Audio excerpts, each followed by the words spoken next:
The sand is cold beneath your feet.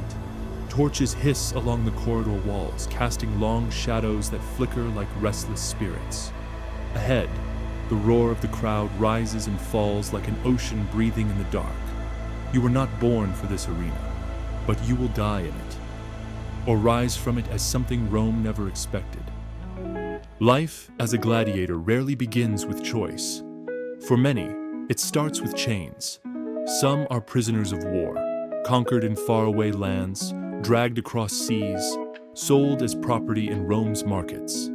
Others are criminals, condemned to fight as punishment.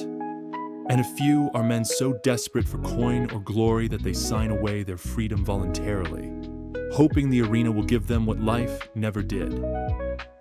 Whatever the path, the destination is the same: the ludus, the gladiator school. Your first steps inside the ludus smell of sweat, blood, and old olive oil used to polish training weapons. Wooden swords, rudis, hang from racks. Straw dummies lean crookedly from repeated blows. The sound of iron on iron echoes across the courtyard as veterans drill in neat rows. This is not a barracks. It is a factory that shapes men into weapons. Your master is the lenista, both trainer and owner. His word decides everything: when you eat, when you sleep, when you bleed. He studies your frame, your scars, your stance. Are you strong? Fast? Cunning? He will decide what kind of gladiator you will become. If you are broad-shouldered and fearless in the front line, he may cast you as a murmillo, carrying a towering shield and a short Roman gladius. If you are nimble and wiry, you may be taught the dance of the retiarius, armed with only a net, a trident, and hope. If you have the endurance of a desert tribesman, the lenista might shape you into a secutor, designed to hunt down the retiarius in a display of predator and prey. The bruises begin on the first day. Training weapons are heavy, thicker than arena blades, so that the real ones will feel lighter in your hand. You learn footwork first, always footwork. A man with perfect aim dies easily if he cannot stand where he needs to stand. Then you learn the choreography: thrust, block, dodge, pivot. Outwardly, the arena looks chaotic, but the truth is more complex. Gladiatorial combat is a craft, a show, a deadly ballet meant to thrill thousands. You are fed better than most slaves in Rome. Barley mush, beans, dried fruits, and occasional meat build your body into a living fortress. Physicians tend to your wounds. Bones are set. Bruises are soaked in herbs. Rome wants its entertainment to last. A dead gladiator is costly. A living one can be priceless. Slowly, the men around you become your brothers. Some were farmers, some thieves, some captured warriors who once fought against Rome's legions. Training strips away the past. What remains is survival. When you share pain, fear, hunger, and triumph, a bond forms stronger than iron. Together you run drills until your lungs burn. Together you sleep in cramped cells. Together you eat beneath the watchful eye of guards. And together you dream, some of freedom, some of fame, some of simply living one more day. Months pass, muscles thicken, hands harden. The lenista nods with approval. When he walks the yard, his eyes settle on you a moment longer. You are ready. Soon after, the herald arrives. A festival is approaching. Games will be held. Names must be chosen. The night before your first fight is a quiet one. The yard is still. Only the clatter of a distant chariot or the murmur of guards breaks the silence. You lie awake, staring at the wooden ceiling. You imagine the crowd, the blinding sun, the dust rising with every step, men screaming, bronze glinting.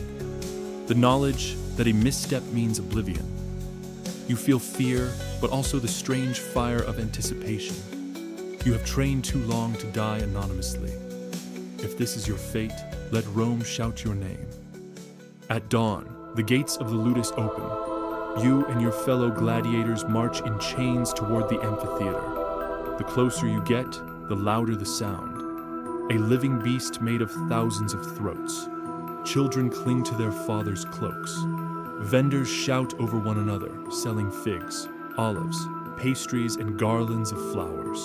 Trumpets blare. The stone steps tremble with excitement. Rome has gathered to watch death, honor, spectacle, and you are the centerpiece. Backstage, beneath the arena, the air is thick with the smell of animals and oil lamps. You hear the cages of lions rattling. You smell the musk of panthers. You hear the whips cracking as keepers calm the beasts. But your mind is somewhere else. In the small cell where you stored the last piece of yourself that still remembers freedom. Then, the moment comes. Your name is called. You step into the arena, eyes narrowed against the sunlight. The crowd erupts. Dust hangs in the air like gold. Opposite you stands your opponent, another man shaped by hardship and steel. You study him as he studies you.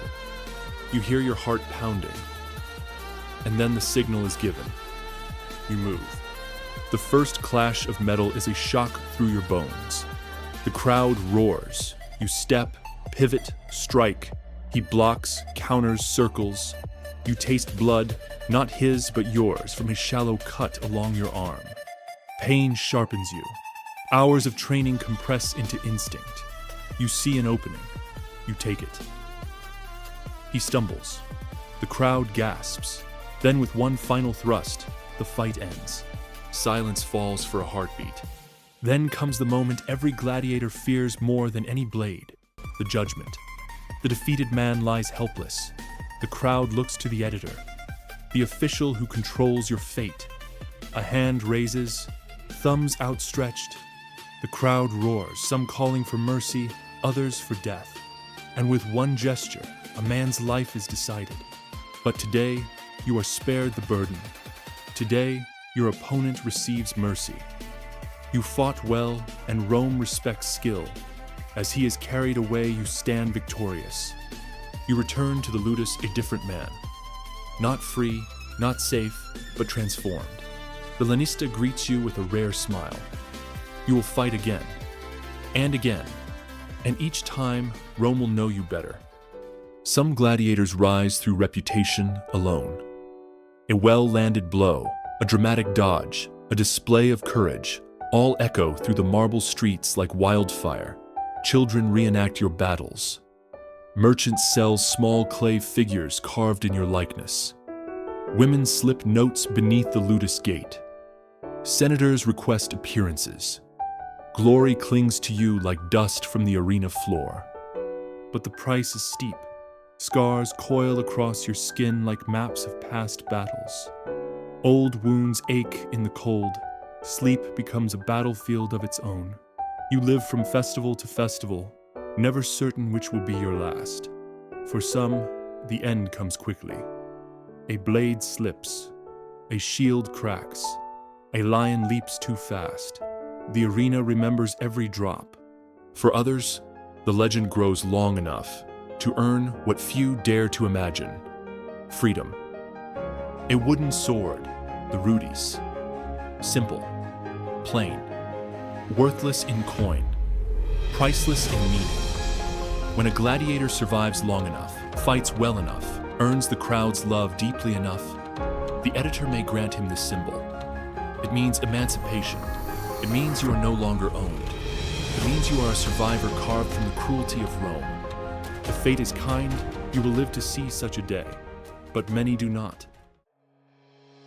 The life of a gladiator reveals a paradox at the heart of Rome. These men were slaves, criminals, prisoners, expendable in the eyes of the elite. Yet the same society that denied them freedom also raised them to heights of near divine admiration. They were both despised and adored, feared and celebrated, tools of oppression and symbols of courage. Modern imagination often paints gladiators as reckless warriors seeking blood. Reality is more complex. They were disciplined athletes, hardened by rigorous training and strict regimens. Their diets, rich in barley, earned them the nickname hordearii, the barley men. Their medical care was advanced for its time, with skilled physicians maintaining their bodies like living investments. The arena itself was not pure chaos. Gladiatorial matches were highly regulated. Referees oversaw bouts. Different weapon classes were paired to create balance and spectacle. For Rome, the games were a theater where social order was reinforced. The emperor showed power by sponsoring generosity. The audience exerted influence through their judgments, and the gladiators embodied both the fragility and ferocity of life. What made a gladiator legendary was not simply victory. It was grace under pressure, respect for ritual, mastery of fear, the ability to stand before death and turn it into a performance so captivating that thousands forgot their own troubles for a fleeting moment. In this sense, the gladiator became a mirror. The crowd saw in him what they wished they possessed: strength, defiance, endurance. The legacy of these men is complicated. Some historians argue they were exploited to distract the masses from political struggles. Others see them as tragic heroes who shaped Roman identity. Their stories, carved into tombstones and whispered in ancient writings, remind us of a society that found meaning in the clash between life and death. The gladiator was never just a fighter.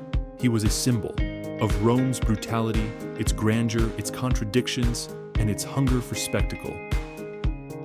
As centuries passed and the empire crumbled, the roar of the arena faded into dust. The Colosseum eroded under sun and storm.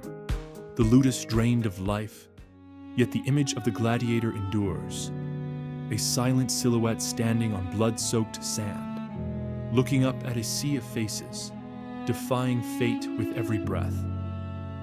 His legend survives because it speaks to something universal: the human desire to rise above circumstance, to carve meaning from suffering, to become more than what the world demands. Whether born in chains or carrying the weight of his own choices, the gladiator's journey from slave to arena legend is a testament to the resilience of the human spirit. And so, when the torches burn low and the crowd's memory dims, the story still whispers through history. The story of a man who walked into the arena alone and emerged as something immortal. If you enjoyed this journey through the firelit past, stay close. In the next saga, we'll step into another ancient world where fate, honor, and survival weave stories still echoing through time.